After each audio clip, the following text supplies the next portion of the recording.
नमस्कार दोस्तों, आज की कहानी है आलसी लड़के की कहानी। एक बहुत ही भोला भाला सा आलसी लड़का था। वह कोई काम नहीं करना चाहता था, बस खाना खाता, घूमता और सोते रहता था। एक दिन उसे किसी ने बताया कि एक आश्रम है जहाँ पर कुछ नहीं करना पड़ता और हर दिन 2 समय का खाना और नाश्ता मिलता है। तुम वहाँ जा कर के रहो।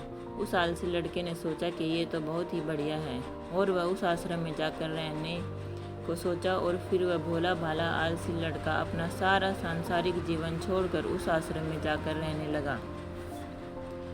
आश्रम में गुरुजी रहते थे। वह कुछ समय सबको प्रवचन देते। वह आलसी लड़का सुनता था, बाकी समय आराम करता था और फिर भर पेट खाना खाकर सो जाता था।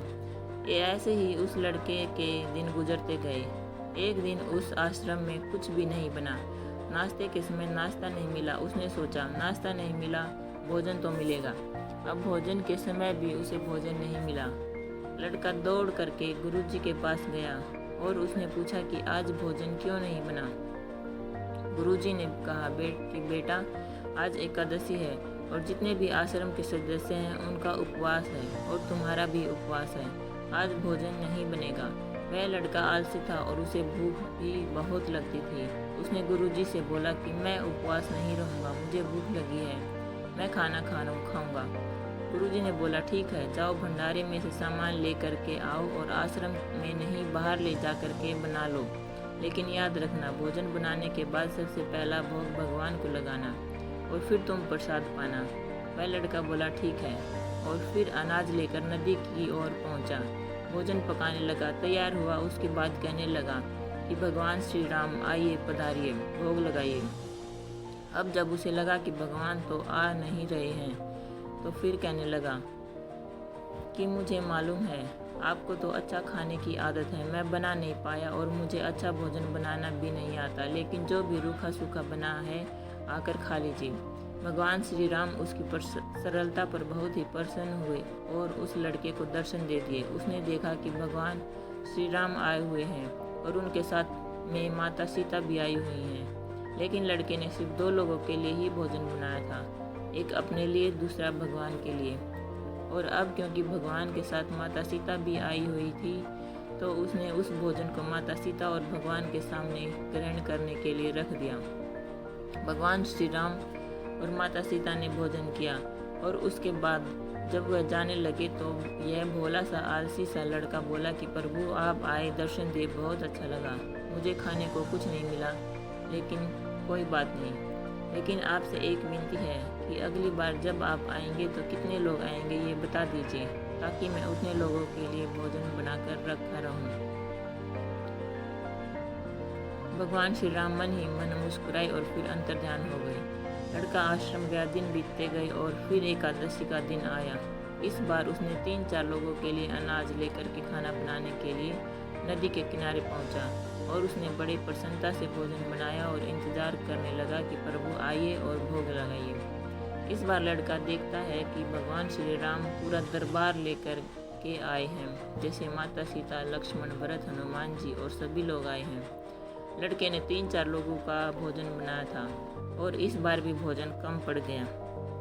लड़के ने निराश होकर भोजन को प्रभु के आगे रख दिया और उन्होंने भोजन किया और फिर चले गए। और इस बार भी लड़का फिर से भूखा रह गया।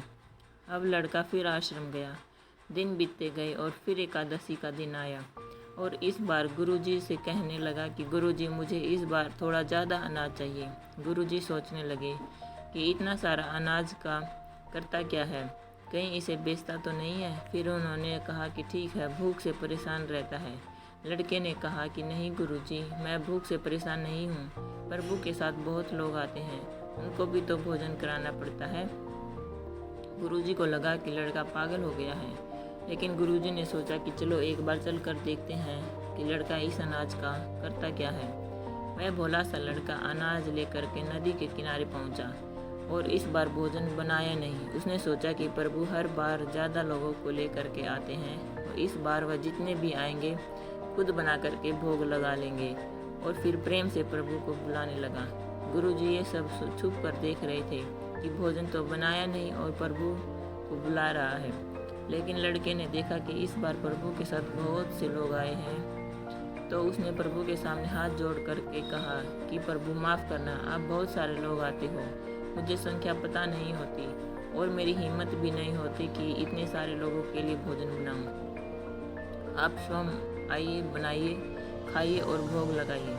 प्रभु मुस्कुराते हैं और अपने साथ आए सभी लोगों के साथ मिल करके भोजन बनाते हैं। गुरुजी ये सब छुप करके देखते हैं और फिर लड़के के पास आकर के कहते हैं कि तुम ये क्या कर रहे हो। लड़का कहता है, गुरुजी आपको दिख नहीं रहा है कि भगवान श्री राम पधार चुके हैं, माँ सीता आई हुई है, हनुमान जी आए हुए हैं और सभी लोग आए हुए हैं, भोजन बना रहे हैं। गुरुजी ने बोला कि पागल हो गया है, मुझे तो कोई दिख नहीं रहा है।